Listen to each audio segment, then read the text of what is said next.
మోసుకుంటూ వచ్చాడు. ఇద్దరు మధ్యలో తల్లి 5 పట్టుకొని వచ్చాడు.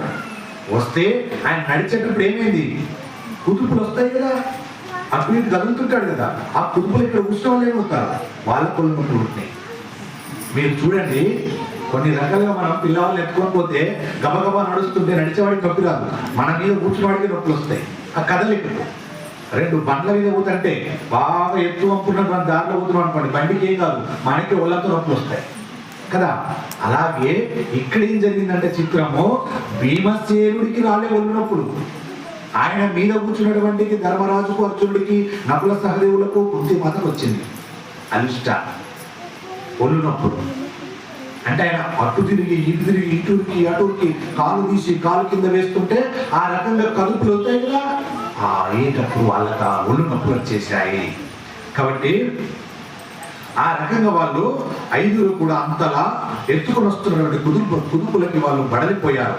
ఎత్తుకు తీసుకొచ్చిన వాడు సంతోషంగా ఉన్నాడు భీముడు. అది భీముడి బలం అంటే, అంత బలవంతుడు భీముడు. పరమేశ్వరుడు ఎంతటి స్థితిని కల్పించాడో చూడండి. ధర్మాన్ని పట్టుకున్న వాడికి అలా ఉంటుంది. ఎక్కడ ధర్మం ఉన్నదో అక్కడ అన్నీ ఉంటాయి. అందుకే సమస్త వాక్మయము ధర్మము పట్టుకొనే చెప్తుంది. మీరు ఏది చూడండి, ఏది వినండి, ఏ ధర్మాన్ని తీసుకున్న ధర్మమే చెబుతుంది. రామాయణం వినండి, రామచంద్ర ప్రభు సత్యధర్మాలను పట్టుకుని నడిచాడు. 16 గుణాలు కలవాడు రామచంద్ర ప్రభు. అందులో ప్రధానంగా సత్యధర్మాలు పట్టుకుంటాడు ఎప్పుడు మాట్లాడాడు. భాగవతం తినండి, అందులో ఎప్పుడు ధర్మం గురించి చెప్తుంది. భగవద్గీత చదవండి, అందులో ఎప్పుడు అదే చెప్తుంది, ధర్మం పట్టుకోమని. మీరు నిత్యం వచ్చే స్వాధ్యాయ సెంటర్లో కూడా ఆ మహాత్ములు చెప్పేది కూడా ఇదే ధర్మం అనేది చెబుతుంటారు. ధర్మాన్ని పట్టుకోమని చెప్తుంటారు. కానీ మన ప్రారంభం దీన్ని పట్టుకో, అనవసరమైన దాన్ని ఆచారం అని, కాని దాన్ని అధర్మాన్ని పట్టుకొని ధర్మం అంటుంటాం. ఒకరిని తిడుతుంటాం, దాన్ని ధర్మము అంటాం. ఇప్పుడున్న లోకంలో ఎలా నానుడు అయిపోయిందంటే ఇది పరమ దరిద్రం అయిపోయింది. ఒకడు నన్ను తిట్టాడు, నేను తిరిగి తిట్టే ధర్మం ఇదే కదా అందరూ అనుకునేది. నన్ను ఒకటి తిట్టాడు, నేను తిట్టాను, ధర్మం అయిపోయింది. నేను ధర్మంలో ఉన్నా, ధర్మం ఎక్కడ ఉన్నాయా?